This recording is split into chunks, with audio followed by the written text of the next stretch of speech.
Hey one and all, welcome back. This is Vance coming at you again with another video. Today we're going to be talking about why maybe you should start a guild and what guild leadership has been for me, some of the things I've learned over the time that I've been leading Obsolescence, my guild over on Wyrmrest, and give you kind of some feedback and some things to think about when you're maybe searching for a guild or if you're looking to start your own. Just a quick reminder before we jump into the video, I do stream all of our guild's raids Tuesday, Thursday over on my Twitch, link in the description below. If you want to come check me out and see what our guild's all about, please feel free. All right, let's jump in, shall we? So, first things first, let's talk a little bit about why maybe you might want to start a guild. So, when I looked at Wyrmrest Accord and I was trying to get an idea of, you know, what I was looking for in a guild and what I thought would be, my ideal.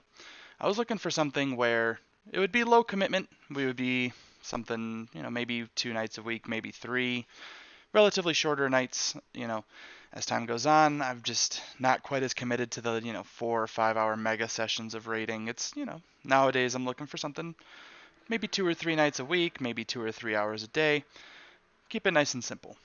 I was looking for a guild that was, mainly focused on cutting edge, or not, sorry. I was looking for a guild that was, maybe more focused on ahead of the curve, just getting through, nice easy contact, nice easy day. I was looking for a guild that was focused on ahead of the curve. The goal to just clear heroic, nice and easy, no bigger, no big push towards anything advanced, nothing, nothing in the mythic sphere, just something simple. And when I looked around, there were plenty of guilds that were focused on ahead of the curve, but they were all in various states of disrepair. They all had various, set groups that, had known each other for a very long time, and they perhaps didn't want to change that dynamic too much. And the guilds that were recruiting seemed a little bit disorganized and a little, I don't know, just not quite what I was looking for. So over time, I spoke with some of my friends and some of my family that I play the game with, and I came to the decision that I was going to start my own guild. And, cue the Bender, I'm going to start my own guild with blackjack and hookers. None of that. What I was looking for was a simple guild night, or a simple guild with 2 nights a week, 3 hours a night. The goal being ahead of the curve, nothing special. So we start recruiting. We build the guild in the end of Legion. Start our recruitment just a little bit before the launch of BFA. And over time, as we were discussing what we might want and what things we might need and, what classes are we going to need to pick up and things, I came to the conclusion that what I was looking for was a team and a group of friends. I wasn't looking for just a raid team. I wasn't looking for just a guild. I was looking for almost a community of people that could come together, clear some heroic bosses, and have a good time. So I formed Obsolescence with the idea of it being a WoW guild, but also of it being a community, a place where people could come together and really get to know each other and form a cohesive bond with one another.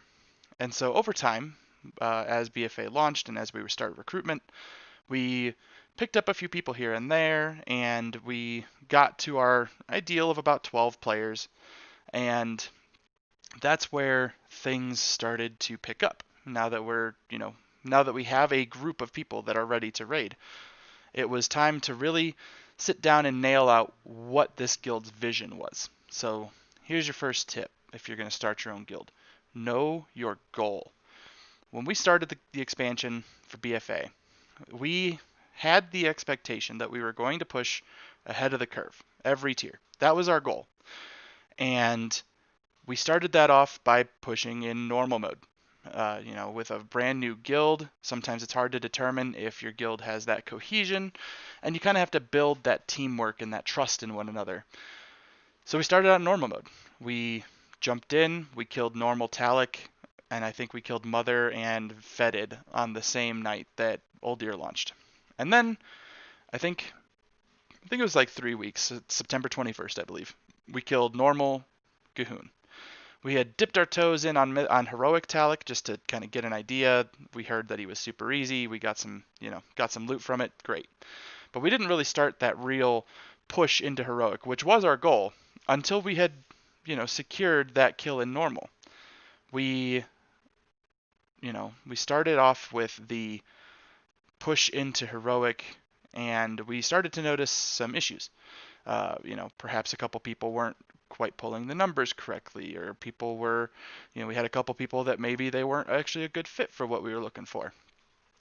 It's one of those things where as time goes on and as the guild starts to form more, and especially as you start raiding together, you're going to kind of get a feel for what that guild's environment looks like. And that's something that you as the leader have to really push yourself to determine.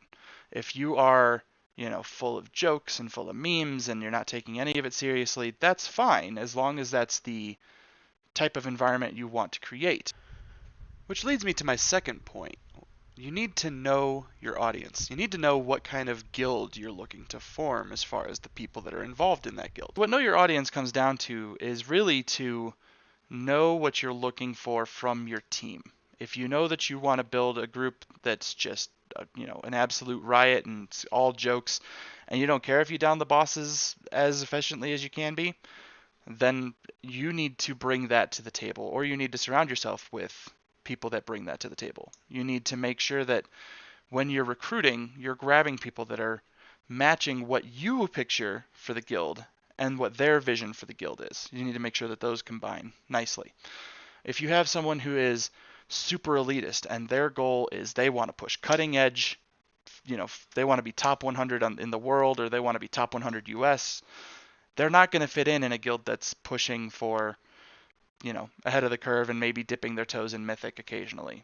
Conversely, if you have someone who's really looking for something where they can just kick back with their buds, beer and pretzels type deal, where they're, they might have a few drinks, they might get a little toasty when they're raiding, but you're looking for people who are really trying to push to get to that cutting edge goal.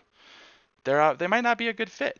If you're not matching up your vision and the player's vision, that's not going to grow well. Over time, you need to create a plan for what you are looking for out of your guild. And you know what your goal is, and you have your audience. So you've started recruiting, you kind of know what you're looking for there. You know what your team's goal is. Now you need to create your plan. And your plan is less about specifics and more about generals at first. You kind of have to know, okay, for me to go from here's starting in normal mode to here's ahead of the curve, you need to have general ideas of what you expect for timelines. You can reasonably guess that raid tiers are going to last for about 6 months. And so if you're starting off a brand new guild and you want to make sure that you can start forming some kind of cohesion, you may want to start out in normal mode, especially if it's the start of an expansion, people aren't necessarily super geared or haven't put a ton of time into maximizing and optimizing their character. Starting out in normal mode is totally fine, even if your goal is mythic. It's important to get your guild in and have that little bit of a morale boost when you get in and start for the first time. However, if your guild's a little bit more established, let's say it's your second or third tier, it's okay to go in and struggle in heroic on the first few bosses. Even if your goal is ahead of the curve, it doesn't necessarily mean you need to jump into normal and clear before you can push heroic. You can jump in and struggle. In fact, when Obsolescence was first starting Eternal Palace, we spent a lot of time debating whether we should go into normal mode and get some gear and then come back into heroic, or if we should just push heroic. And Shavara was tough for a first boss. We had a really hard time getting that boss down for the first few nights, but we did it, and that boost of morale helped carry us through to really make Eternal Palace our first comfortable tier, where we could reasonably say that we were a heroic, ahead of the curve team, and start thinking about the future. Let's talk a little bit more about creating a plan. So you have an idea of where you want to go with your goal, and you have an idea of who your audience is, the kind of people you're recruiting or want to recruit. Next up is to formulate your plan. And formulating a plan is more about general at first and then specific. You need to have set points that you're looking for. You can usually reasonably assume that a raid tier is going to last about 6 months, perhaps a little bit more, perhaps a little bit less, depending on how many bosses there are and how the game is moving. Always keep your eye on WoW progress, see how guilds are progressing, especially on your server, to get an idea of about how long you can expect a tier to last. If you see that the tier is just getting absolutely blasted through, think it like Emerald Nightmare from Legion, then you can kind of expect that that tier might not be super long, and so that can help you kind of pull back your goal a little bit. But have an idea of checkpoints. So if you're just starting out and you've just formed your guild, you just got your first 10 players, you might want to start out in normal. Get an idea of what people's strengths are, what people's weaknesses are, and see how your team works as a cohesive unit. This is a great time to start scouting for talent for things such as your officer team. When you start picking out your officers, you really need to pick people that will complement your strengths and help shore up weaknesses. If you know that you're not a great raid leader, but you have a great vision for what your goal or what your guild could be, then find someone who is more than happy to, make call outs, help with roster, things of that nature. Just because you are the guild master does not mean that you have to be the raid leader. Those are two things, they are completely separate goals. I consider myself the assistant raid leader in Obsolescence. I leave most of that to Naracin. He does a great job. He keeps things flowing. And I just help out with, organizing groups sometimes. I help out with, ready checks, making sure people have their food and flask, things of that nature. But when it comes to actual in-combat leadership, I leave most of that over to Naracin. He's the raid leader.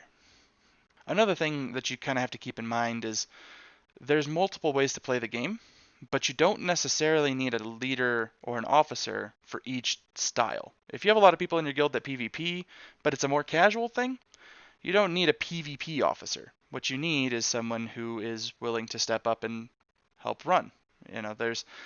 Somebody doesn't need to be an officer just because they are willing to help out in the guild. When I say create a plan, what do I mean by that? I don't necessarily mean you have to have specific dates for my guild must have this boss down on this date or we're failing. Instead, having a plan for what you expect as far as growth in your guild. Now, that could mean having certain bosses down by certain dates, but it could also mean something along the lines of, like, I expect us to get 3 recruits every month until we reach a certain number. It could mean I expect to see our players improving. If they parsed 30% on the first time we kill this boss, are they improving? Did they reach 40% or 50% by the next time we kill the boss? Have a plan for how you address things like low performance, low attendance, things of that nature. There's a lot of times where you can kind of run into a situation where you get to your goal and you don't necessarily have the next goal queued up and ready to go. A great example of this is in Eternal Palace when we were planning we're going to get ahead of the curve and we're going to kind of dip our toes in Mythic a little bit. We had a very loose plan for what that looked like. We were planning we're going to get ahead of the curve and then we're going to have X amount of time until the next patch. And so we're going to jump in on Mythic Shivara. We're going to kill Mythic Shivara. If we down Mythic Shivara, then we'll move on to Mythic, Blackwater Behemoth. But the problem with that is that it kind of created this situation where members of the guild didn't feel like they had this target. When people have a target, when people have something in their sights, it really makes it easier for them to push themselves a little bit further just to make sure that they're performing to their best standard. And it also means that people are going to be more likely to continue to show up. You will see over time, especially as tiers go on, that attendance will start to kind of dip a little bit. And it might dip a lot. And you need to be prepared for things like that. If your guild plan is we're going to push for cutting edge, then what happens after you get cutting edge? You need to have that plan for, well, there's no more new content to kill, and we have time until this next patch comes out. What are we doing in between there? Are we gearing alts? Are we taking a break? Are we, just farming gear for our mains to make sure that we're as geared as we possibly can be. Having that plan in mind will really help you get to your next target. So you know that your guild wants to push for, let's say, cutting edge, and you know kind of what your plan is to get there, and you kind of have an idea of what you want to do after the fact. So if you have all of these pieces put together, you've got a plan, you've got your goal, you've got your plan, you know your audience, you've started recruiting. Now what? Now you need to work with your team. Your guild is not a static block of wood. It's not a brick wall, and it's not a punching bag. Your guild is a living, breathing organism almost. It changes, it grows, it adapts, and it overcomes. And over time, people in the guild might change. They might decide, perhaps this guild isn't for me. Or they might say, hey, I've had a lot of fun pushing for ahead of the curve with you guys. I think in the next tier or the next expansion, I want to push for something more. And if your guild isn't prepared to make that jump to the next step, you need to be willing to accept that. You can't hold back people in your guild from pursuing their dreams of more if that's what they're looking for. Conversely, if there's people who aren't quite at this level and they don't necessarily want to push to get to that point, work with them to say, hey, I know you're not quite a mythic raider, the guild's looking for cutting edge in the next tier. I'm sorry, I don't think there's a spot for you on our team. Would you like some help finding a new raid team? Are you looking to just kind of keep the next tier kind of simple? Maybe you're not planning on playing as much. Or is there something that we can do to help you push to get to that next level? Working with your team really boils down to determining everyone's personal goals and forming your guild's next goal around that. A great example with my guild, Obsolescence, is that we had a situation in BOD where a couple of the people in the guild really wanted to start moving in the direction of Mythic. So one player moved on, found a new guild, he raided in there for a while. Another one, he found a team that happened to need a rogue, and so he jumped in, he raided with this Mythic team for a little bit, and in some guilds, that would be discouraged. People would be upset. Oh, well, this player's raiding without us. This player isn't spending all their time playing with us.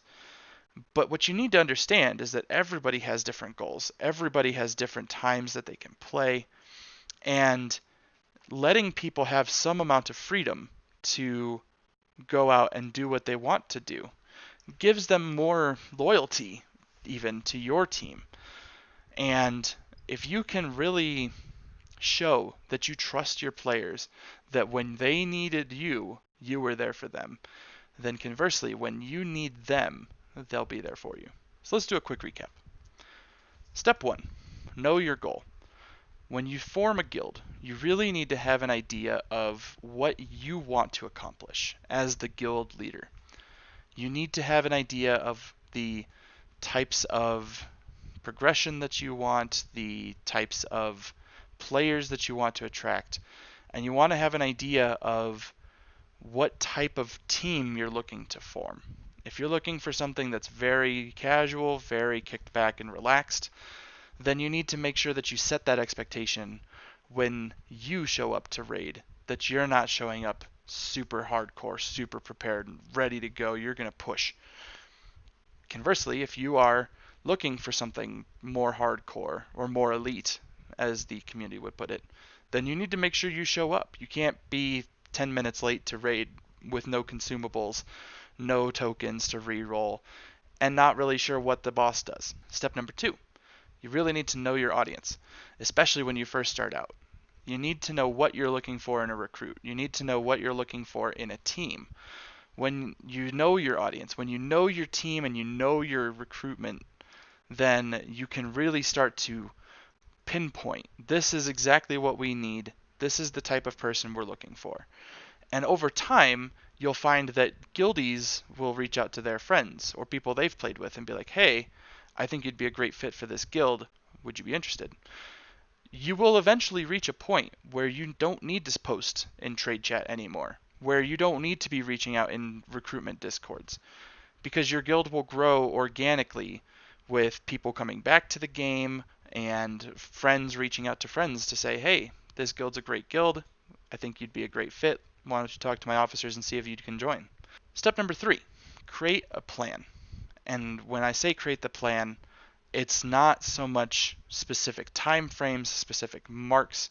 It's the jumps that you want to see happening in your guild. Whether you're wanting to see starting here in normal, moving up over time into mythic, or if it's I want to see people starting out here at a 40% parse, and over the course of the expansion see them jump to 60%, and have an idea of how to get there.